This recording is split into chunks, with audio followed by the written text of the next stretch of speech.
Sadhvi and Fatima, and I started popping about 2 years ago and whacking about a few months ago. And I'm from Toronto, but I came here to study to McGill. And yeah, I started popping just by kind of watching poppers like on TV. Like, oh look, that's cool. Yo, let me try that. And then whacking, I just kind of started because my friend Lily, who's also in MSSD, she was like, yo, this is whacking. And I was like, yo, what is that? Like, my parents are Indian, but I was born and raised in Saudi Arabia for a time, and then I came here to stay in Canada like 10 years ago. So my name is Sadhvi. Born and raised in Montreal, Quebec. My parents are from Bangladesh. I started breaking when I got into Seja. There was a dance club over there, and it was with a lot of mixed styles. And I took my first steps there, but then I started stopping really slowly. Then I went to Toronto and saw the break scene and got motivated again. And then when I moved to Montreal and discovered MSSD, I wanted to break again more than ever. Yeah, and my motivation kicked in even more. Yeah. It's like a family thing. Because me and people from MSSD got to know each other really well, and I was able to continue breaking the same style. Yeah. I was like, yeah. Whack Your Flavor in 2013 was first of its edition. It was great. It was so mine. There were only 8 contestants. Yeah. So the MC calls out my name. He's like, on my left, Tara, and I'm like, okay, that's me. I'm gonna go up. I'm gonna stand. It's fine. We're fine. And then he's like, on my right, Essence, and I don't know who Essence is. Music comes on, right? All of a sudden she goes, and I was like, okay, never mind. She's probably legit. I'm gonna die. Like, I'm done. Like, it's over. It's game over. It's okay. Let's just do the thing. So then Kenny taps me like on the back, and he's like, yo, go first. Don't pull anything stupid. And I was like, okay, what is it?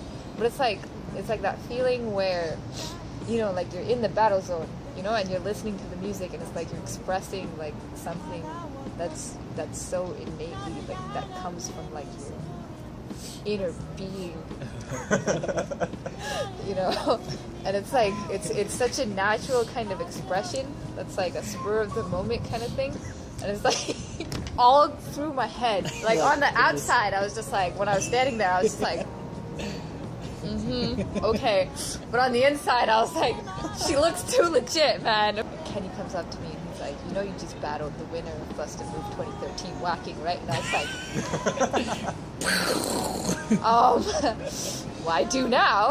And then I go and talk to the judges because Lily and Kenny both told me to like talk to the judges to get like feedback. So I was like, yo, you know, like, how's my round? They were like, oh, how long have you been whacking? And I was like, about like a month, because I've been whacking for like a month since that battle. And then they were like, been whacking for a month and you went up against Essence? And I was like, yeah, you know, it's totally ridiculous. But they didn't know that I didn't know who Essence was. Because I went and I talked to her afterwards, and I was like, you know, it's such an honor to have my first battle against you. And then she was like, oh my god, it was the first battle. Yo, it's my honor. And I was like, no.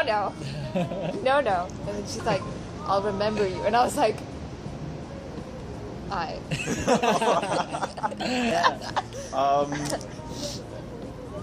As soon as I met up with everybody, I'm like, okay, I'm just going to a normal jam. It's all good. As soon as I reached to the event, I'm like, am I seriously doing this? And then I see like all the people. I got really nervous. I got to the stage where all the b-boys were practicing and preparing. I'm like, am I still doing this? And then when the host was like, all right, so B-Boy V and Justin versus Cypher Sons. I'm like, am I really doing this with Cypher Sons? I'm like, Cypher Sons has history. I am screwed. And then I was nervous. So before, I felt like, okay, I could go first. But I'm like, no, I'll let them go first. So Cypher Sons did their set. And then it was me. Yeah. I'm going to be very honest. I don't remember what I did. Yeah. I was a totally different person.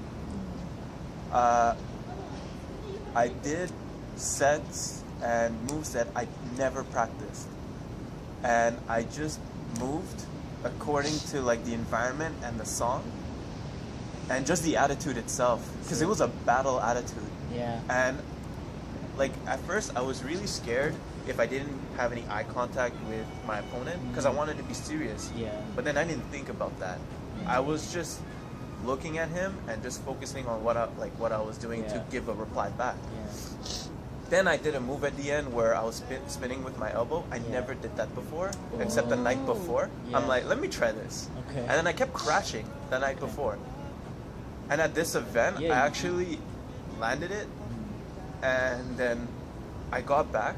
I'm like, what the hell just happened? Yeah. I was confused. Yeah. I was confused, and I didn't know. Like, Sick.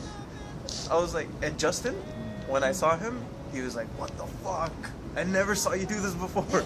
Yo, I saw you were like joking around and shit. Yeah. This is a different you. Yeah. As my first battle, I thought like I was going to be really nervous throughout the whole time, even when I was like doing my set. But I really was not thinking anything. I was in the zone.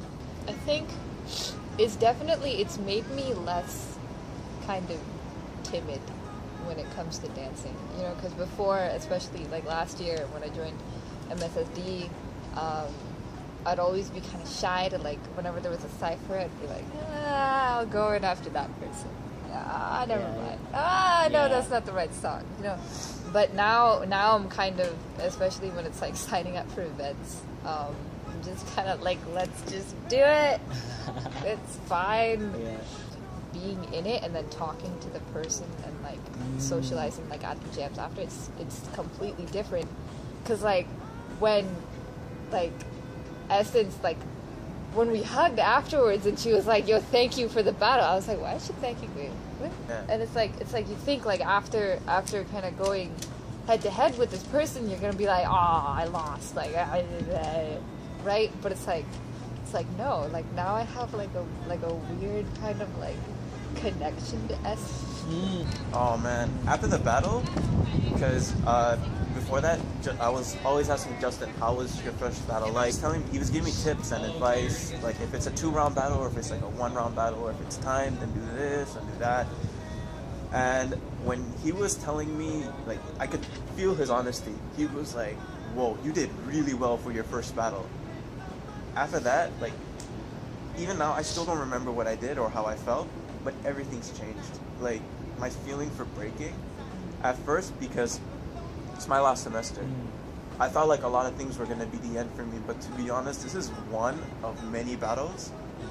Yes. I started practicing more, and we chilled out, and we chilled together, and I was explaining to her that there was more for me to do, and I wanted to dance more, because that night, I wanted to do more rounds. I felt like 1 round wasn't enough, and I had so much more to give.